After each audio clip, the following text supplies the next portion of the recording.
Good day and welcome back to The Shed. Today we're going to take a break from the Hugo and Nebula award-winning sci-fi shed ladder, where I've been ranking and reviewing all the Hugo and Nebula award-winning novels. But we're not going to stray too far from home, because in 2022 this book set off a series that won the Hugo Award for the best series in 2022, the inaugural Children of Time novel by Adrian Tchaikovsky. So what I would like to do, as always, is provide a spoiler-free plot overview. I'll talk to what I liked, what I didn't like, I'll make some recommendations, and we'll give this one a ranking. So this is a fascinating novel that spans a millennia, and we learn of this Dr. Avrena Kern, who's circling this exoplanet that I've started to terraform. And she's hoping that this planet will one day be called Kern's World, and she's planning to release this troop of monkeys onto the planet, together with this nanovirus that will help uplift these monkeys to a sentient being at some point in time.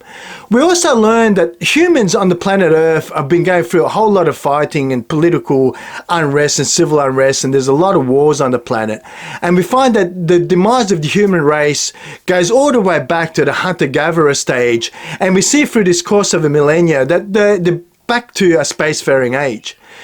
But as Kern is getting ready to release these troops of monkeys onto the planet, we learn that there's this anti-technology group also on board that they get into a conflict, and they don't like what's happening with this nanotechnology. A bit of a big fight happens on this spacecraft, only to find that these monkeys are jettisoned, only to die in re-entry into this planet, this exoplanet that we will call Kern's World from now on. So the nanovirus finally gets to Kern World, and not finding the monkeys there, it does what it can do best and tries to uplift these species of jumping spiders. So we bear witness to the evolution of these spiders as they become self-aware. They start to reach out and find that there's this star, there's this presence, this god that they worship, because they're getting signals from this satellite that appears to be in the heavens, only to find that Kern herself has been uploaded to a sentient being in this AI that's overlooking the planet. And it looks like as the Earthlings come back to Kern's World, hoping to find some kind of refuge, a new Earth, because Earth has been destroyed, it looks like we're on a collision course between man's most frightening of creatures in these intellectual and intelligent alien beings, in these spiders that are fully self-aware and sentient. And it looks like we're on this collision course. And I found it to be a wonderful novel, this one. So what is there to like in Adrian Tchaikovsky's The Children of Time? I really appreciated the nod to David Brin in this one, in his Uplift series. The Uplift novels have been doing really well on the sci-fi shed ladder, but I really like Adrian Tchaikovsky's attempt of using this uplift process with this nanotechnology that was used to uplift these monkeys and or spiders to a sentient and fully self-aware creature. I really did like the nod to David Brin, but I like the fact that Adrian Tchaikovsky didn't just reuse this idea. I honestly feel he did enough to make this his own concept, but definitely acknowledging the great work of David Brin, I believe.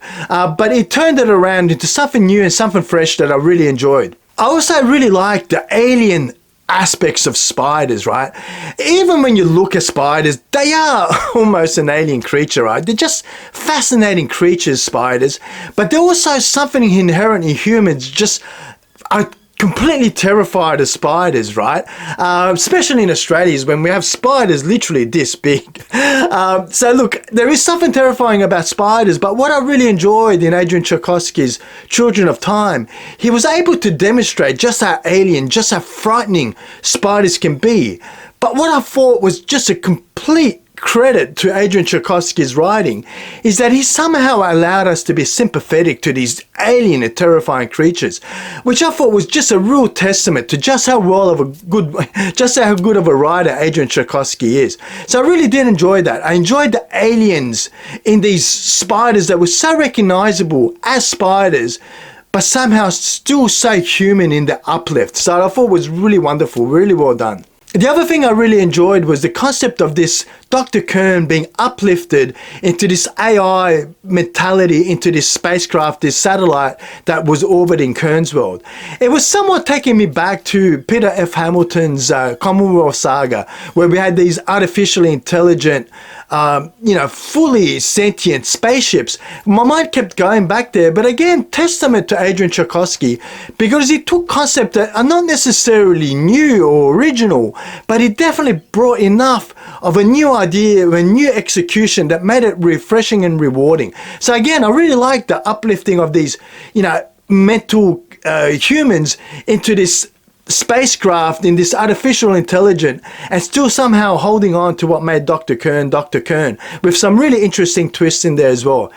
The other thing that I would have to say, I really enjoyed the last quarter or so of this book. Look, for a long time, which might be a good intro into some of the things that I didn't like, I thought this novel was just going to be, okay, this is just, I'm having a bit of a bad run. I'm just starting to see books that are just a mishmash of similar ideas and not bringing enough to the party to make it new or original, which I was sort of sitting on the fence in my last review when we looked at the first of the Sun Eater series, the first novel there, The Empire of Silence.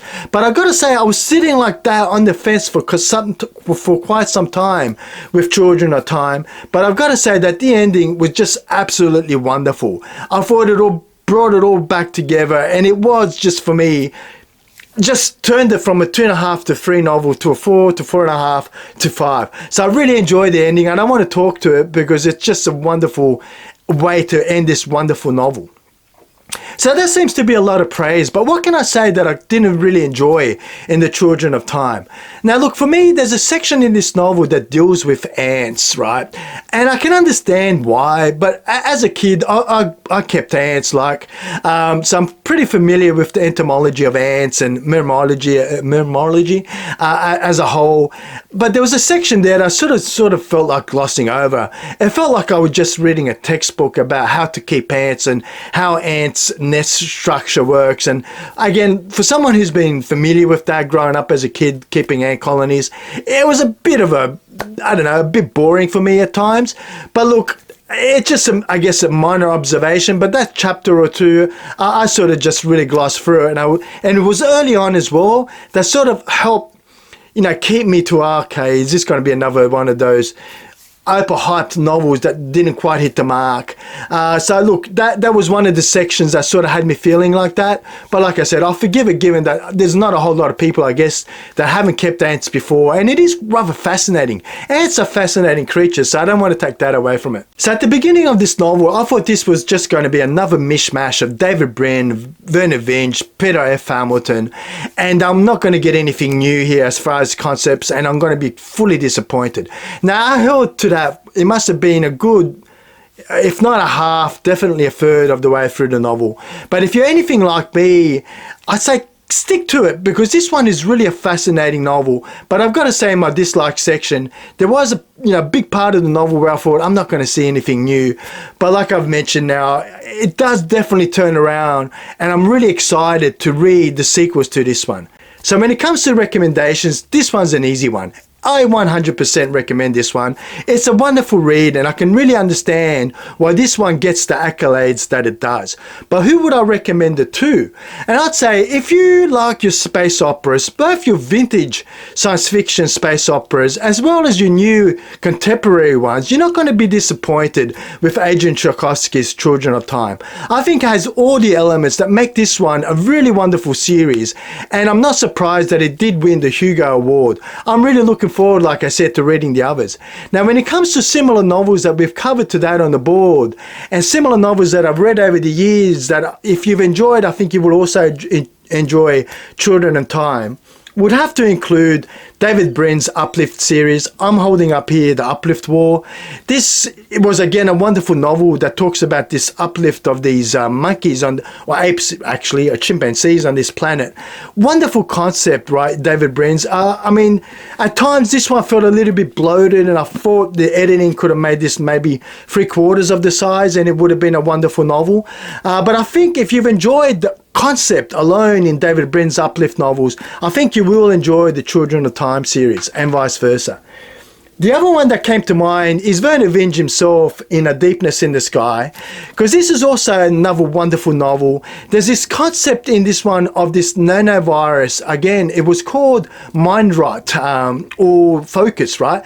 This nanotechnology that again sort of played havoc with the mind, and it sort of had me thinking about Werner Vinge's A Deepness in the Sky. But more to the point, this novel here also features an alien world that is made up of these spider-like creatures. So again, I thought, Adrian Tchaikovsky, not necessarily a new concept, but he brought enough of himself into that novel to make it new and unique and just wonderful read. But I'd say if you've enjoyed Werner Vinge's A Deepness in the Sky, have a look at Adrian Tchaikovsky's Children of Time. I think you will like it, and vice versa. This one is a cool novel as well. Big chunky old novel though. The other one that comes to mind is talking about chunky novels is Peter F. Hamilton's The Reality Dysfunction. Now this is a beast, right? I absolutely love this series. This was one of the first novels that I read way back that made me a fan of Peter F. Hamilton when it first came out. And it was a bit daunting at first seeing this big chunky, 1,200 page novel. But they just flow so quickly. And again, this has some really interesting concepts. In particular, the spaceships here, the sentient spaceships, I think you'll sort of see what I'm talking about when it comes to Dr. Kern and her uplifting a mind into the satellite there. But The Reality Dysfunction, I would love to review this, but I literally just read the trilogy again just before I started the Sci-Fi Shed. So it's going to be a couple of years before I'm game enough to re-tackle this one.